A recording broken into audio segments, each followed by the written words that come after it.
I have some lingering habitual thoughts. Yeah, those are beliefs. Yeah, about lack of money. Yeah, just things that you've thought long enough that they've got a pretty good momentum going.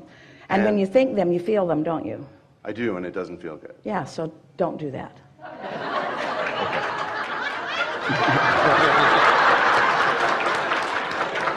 I'm going to go sit with her. So I wanted your thoughts on how to either get rid of these habitual thoughts or to use them to help me to be in alignment. Well, they've already helped you, because every time you have a thought like that, you ask for something more, and Source follows the trajectory of that rocket of desire, and you become more. So your prosperity is becoming greater and greater.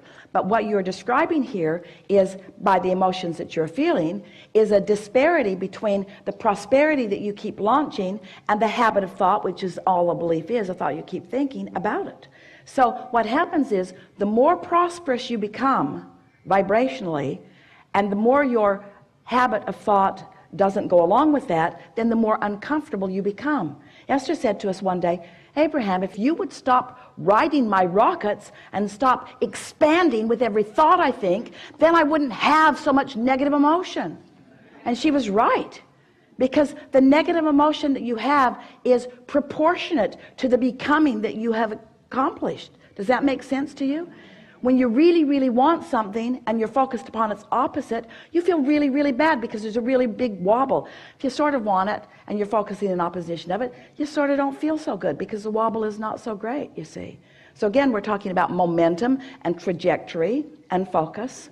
So yeah, we can show you exactly what to do, and you'll all benefit by this. So let's walk through this, and we'll play with you again if you really want to. We're just making a point, trying to get everybody understanding that there's really not a lot of value in beating the drum out here in the specifics of what's not working. You got to get to the heart of what's going on. So bring us back around to what you said. This is what we heard you say. I am prosperous, would like to be more prosperous. I have plenty of everything. But we want to say to you at the beginning of this conversation, you attempted to do something that you can't do. So we're going to help you to understand our reasoning about the flaw in what's going on with you. You'll hear this really easily. You said, I've got all the money that I could possibly want, or something like that. Did you get that impression? That plenty of money. And then you said, but I think my beliefs are holding me back from more. So there's a sort of contradiction there. But this is the flaw that you were attempting. A lot of people do it. It's what we were just teasing about Esther asking us to do. If you've got a desire that you don't believe, so there's discord between the vibrational frequencies, and of course the desire is dominant. Sometimes it feels to you like if you could just pull your desire back, the discord would go away. I felt better before I wanted that. I felt better before I saw that Maserati. I did. And I felt a lot better before I sat in it. And I felt way better before I drove it. Way better before I drove it, because now I cannot stop thinking about it. And I'm so angry at myself for wanting something that I can't have. That's a sort of example of that. So, like if a car is going 100 miles an hour and it hits a tree, it's a bigger problem than if it's going 5 miles an hour and hits a tree. So humans think, well, I'll just slow the car down. And we say, no, you want to get rid of the trees, because you want to go fast. You want to go fast. You just don't want to be banging into things. And so it's releasing the resistance. It's not releasing the desire.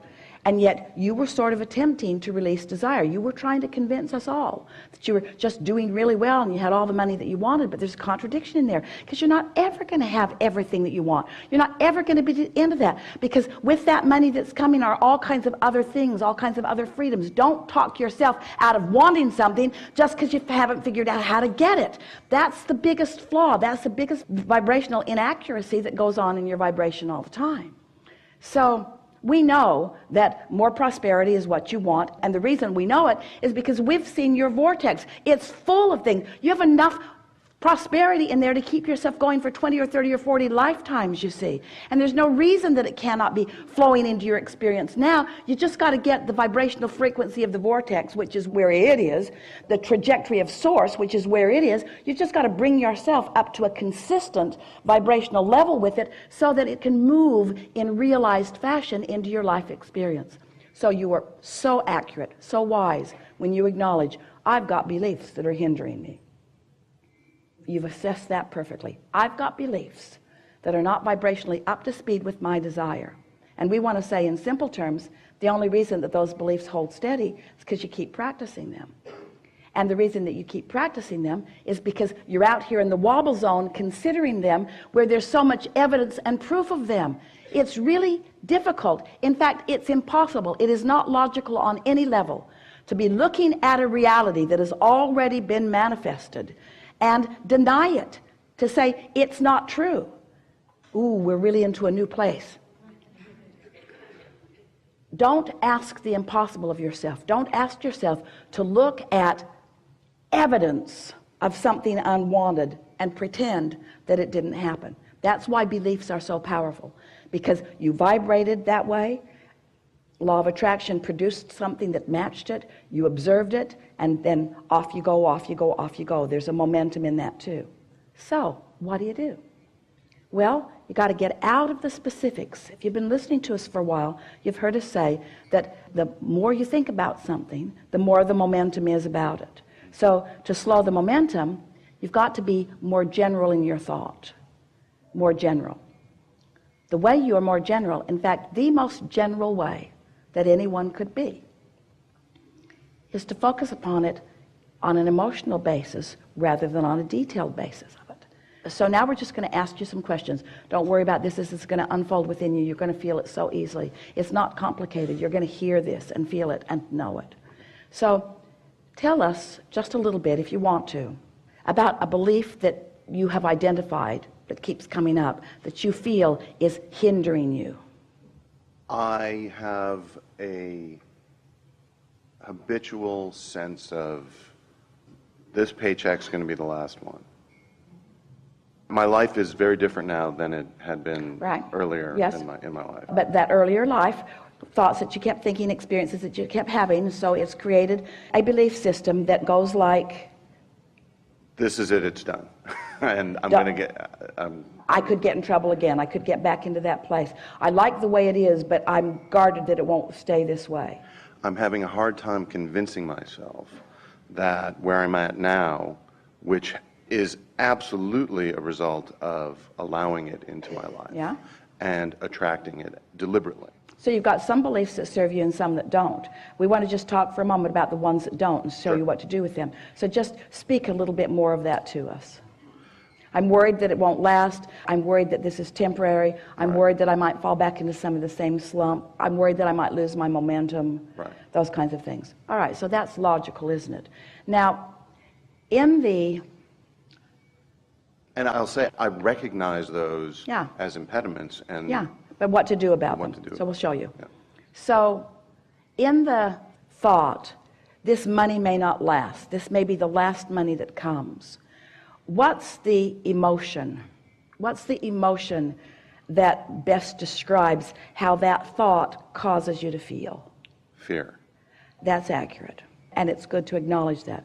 So now, never mind the conditions, because the conditions have momentum going. They are the byproduct of a lot of stuff that's going on. You've got this well-being trajectory, and you've got this hindering trajectory. So you've got this wobble, and these conditions, there's enough momentum going that to talk about them is just going to cause confusion, usually, and more often than not, going to cause you to practice the vibration of what's causing the fear even more. You're just going to get more detailed about it, because that's what attention to something always does.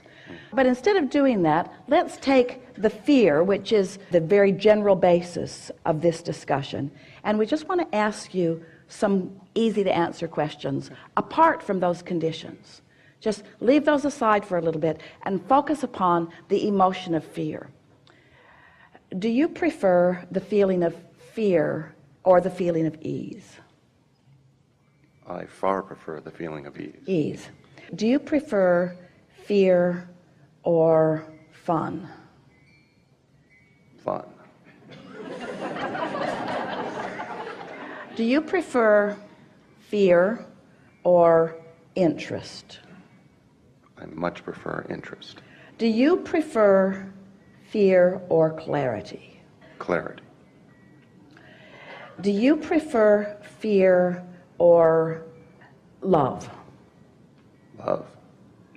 Now, that was easy. So, love and clarity and ease. Do you prefer frenzy or calm?